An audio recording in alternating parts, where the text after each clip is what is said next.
Welcome, my darling pretties, to our Beyond the Dawn of Business podcast for pretty, empowered female entrepreneurs. It's time to step into your power, pretties. Lift each other, support the squad, and choose a life filled with the autonomy and freedom to live your dreams. I'm your host, Dawn Beth, owner and founder of Beyond the Dawn digital business brand and agency. My coffee is hot and my eyelashes are on, so we are ready to go. Hi, and welcome to today's episode. Today, I am talking to you pretties that are secret or not so secret people pleasers. Little caveat. Brinkley is here with me again today, so you may hear him in the background of the recording. He likes to put his little stamp on these as much as anyone else now. So, I want to talk to you about people pleasing because there is a massive narrative that's going around and has been around now, especially in the entrepreneurial space, around people pleasing being a bad thing. And I know that the deep down nitty gritty reasons why we people please are not particularly positive. They stem from kind of trauma, they stem from situations whereby we have felt less than, that we're trying to get outside validation, we're trying to change people's perception. And yeah, there's a lot of things to be said for the situation of people pleasing, the reasons for why we feel like we want to do that. And if you're the type of person like I am, I love to dig deep into my own psychology, and I love to try and heal things and understand things and make changes to my life that support mental and emotional well-being and break those generational curses, in terms of the things that I carry with me that are kind of passed down from my family. And if you're like me, then you can fall into this self-help trap. And I'm not saying that I have fallen into this trap fully, but I'm aware of the trap. And I think all of us should be aware of the trap. And this is where we're constantly seeking this new level of healing. We're constantly seeking this new level of being good enough, which in itself is us suggesting that we're not already worthy, that we don't already have value, that we need, again, another set of rules to be in line before we're actually a whole human with, just worthiness built in from birth, which is really how it's supposed to be. The people pleasing element, the reasons why we do the people pleasing may not always be inherently positive, but the heart and the care and the attention to detail that comes from that people pleasing can actually be absolutely wonderful, not just for our businesses, but for our relationships in general. I know in the pursuit of trying to people please that actually I'm more acutely aware of other people's energies. And I saw this amazing quote on Facebook the other day, and it said something along the lines of, you think you're an empath, but you're not really an empath. You've just suffered that much emotional trauma as a child that you learned to read the room and know what other people's emotional and energetic shifts are, which made me giggle to myself because who knows? I've self identified and self diagnosed myself as an empath many times and then gone back on the idea many times. But that makes sense to me. But I also know that the conversation is quite rife in those ADHD or neurodiverse circles. My ADHD or autistic friends will have conversations with me and we will have that exact same experience. And is that because of the fact that we're neurodiverse? Who knows? This is also a potential topic. But what I do know is whether those things are correct or not, whether we are empaths or not, or whether it's trauma, baby, like whatever it is, there is a certain element to that that has allowed us a gift. And I am a big believer. I say all of the time, there's always a truffle in the turd. Even if the lesson is difficult, even if the situation is hard, there is something to be learnt from that. And I went through something a couple of weeks ago, a personal, emotional situation a couple of weeks ago, where I, on my conscious level, felt entirely like I had an understanding. I felt like I had healed to a certain degree about a particular situation. And I was speaking to my friends and I was speaking to my therapist and I was talking about my situation. And I was talking about it from the angle of I'm doing really well. I've got this. Like I'm on top of this. This is great. I'm fine with this. I know what I'm doing and everything emotionally has settled. And then something came and rocked the boat. And it was a little bit like when you have a friend or a family member and the doctors tell you that the illness that they have is terminal and you spend whatever time you have preparing yourself emotionally. And say the day before they pass away, you think to yourself, we're ready for this. Okay, we know it's going to happen. We've been preparing. We've been living with this for whatever, 2 months, 6 months, 2 years, whatever. We're ready for this. The preparation for this emotionally and mentally has occurred, and therefore we're ready. And then that person actually passes away. And you realize in that moment when they've gone, you weren't ready. You didn't have a clue. There was no possible way that your emotional and mental state could fully prepare you for that moment. You had to deal with the pain of the moment as it truly happened because there's only so far you can go until that circumstance has actually occurred. And it wasn't this exact situation, it was something far less tragic, but something similar where I was telling myself, I am prepared for this. I know this is going to happen and this is probably already happening and I'm aware of it and it's fine. And then when it occurred, it was devastating. Absolutely devastating to the floor, complete emotional meltdown and breakdown for me. Very, very difficult. Very, very difficult. And I felt like I was trudging through thick quicksand like mud for pretty much a week before that emotional weight of feeling started to lift. And that healing situation that occurred for me was brutal. It was brutal. And now I'm sat here and I'm smiling to myself because I'm smiling to myself for two key reasons. The first key reason is I'm about 2 weeks out of that feeling now and I feel differently.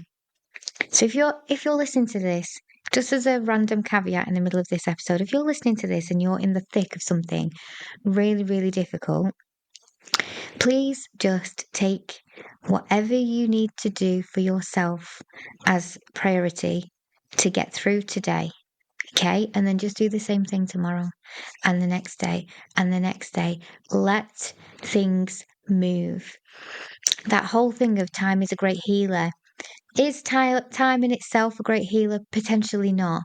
But is your body emotionally, mentally, spiritually, are you set up as the person that you are to be able to move through hard things? Absolutely. But you're probably going to need some processing time. You're probably going to have to allow things to settle. You're probably going to have to need a little bit of time to get through these things. So just keep on going one more day. And if one more day is too difficult, one more minute, one more hour. Yeah, like give yourself a massive amount of kindness. I spent pretty much an entire week doing very little other than crying. I just wept constantly. And it got to the point where I was about 4 or 5 days in and I couldn't actually verbally explain to my friends and family who were worried about me and trying to take care of me and trying to make sure I was okay. Couldn't actually verbally explain fully the pain I was in anymore because all the words had been said and they didn't change. Like there was nothing to change them. But then I had this great session with my therapist, Jodie, who I adore. And we broke out of it a little bit. And again, I think I wept up the entire session, but it felt different. Now, 2 weeks, I'm sat here and I feel completely different. The world is anew.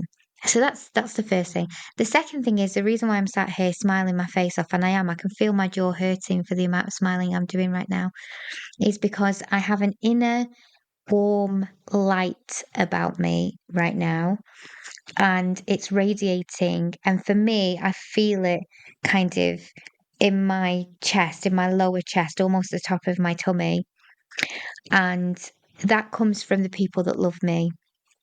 And I am so, so lucky. I don't know how I got so lucky actually, but the people who I have around me absolutely embody love in the way that I've always hoped to be able to experience love. An unconditional, unwavering, constant stream of warmth and care that is just there when you need it. And it doesn't matter how many times you've tapped into that situation before, you can tap into it again and again and again. And nobody thinks you're a burden, and nobody thinks that you're getting on their nerves, and nobody's, withdrawing their love for whatever reason. And that for me, especially in my situation that I'm dealing with in my life and what I'm coming through, that feels so alien, that there isn't conditions to that there aren't hoops to jump through for that. There are people just around me that are good people who are taking care of me and lifting me up every single day. And they did that. And now 2 weeks later, I actually have some capacity to lift others again and to be there for other people, which I did not have when I was in the depths of that. I think that care for me, a lot of it, when I come down to it and I think about my purpose and I think about wanting to help you pretties and have these amazing experiences with our communities and not gatekeep information and to open up interesting discussion that might, create new perceptions and mindsets and, pepper in all that positive psychology that I've learned and just give that back out to the world in a package that hopefully is useful and creates just this amazing warm feeling out to others as well. That comes a little bit from my people pleasing. Like, I do want to please people, and I feel like there's an edge, almost like a superpower, to the detail that people who truly care do, that maybe we don't get much credit for, because we're beating ourselves up all the time about, oh, I'm a people pleaser, I need to stop being a people pleaser. What if on one end of the spectrum, people pleasing can be really damaging, and we acknowledge that people pleasing can be incredibly damaging? And then what about on the other side of that? We think about the fact that actually wanting to please other people, wanting to create positive experiences in other people, and having a desire, a strong desire to do that, actually isn't all bad. Because sometimes I think the very things that have made me who I am, that have given me the opportunities that I've had, that have allowed me to consider a completely different lifestyle and environment, have come from all of these different things. And when we think about that and we think about how that occurs in people, if none of that stuff is actually bad? What if that perfect set of criteria that is put together allows you the opportunity to create something different in the world, create something that's a little bit more nuanced, create something that just gives off a different light? And I'm not suggesting we throw ourselves under the bus either, because obviously that's not good. But maybe we don't take those things and use them as a stick to beat ourselves with, because the whole badge of honor that comes with recovering people pleaser, if you're recovering from the negative aspects and you recognize that you're motivation for people pleasing might not come from the healthiest place, then absolutely that makes sense, right? But don't ditch the good stuff that you get from that experience. Don't ditch that, because that stuff might just be the thing that sets you apart. That might just be the thing that gives you the opportunity to change the world. And I think we need to be humble, but we also need to be proud of certain aspects of our psyche.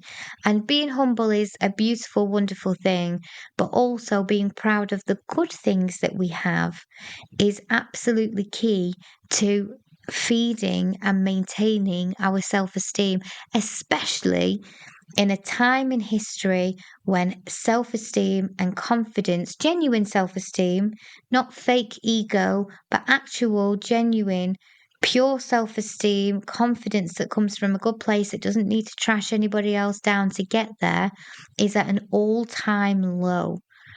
Maybe we just allow ourselves to relish in the good parts of being a people pleaser, whilst also acknowledging that perhaps there are some things that we need to work on that got us to that space.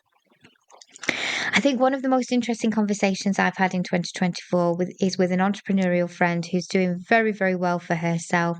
When we discussed the things that have happened to us that have actually forced us forward, the failures that have propelled us forward, the feelings that have propelled us forward, often the hardships that have propelled us forward. And there is a scary feeling in who are we without our trauma?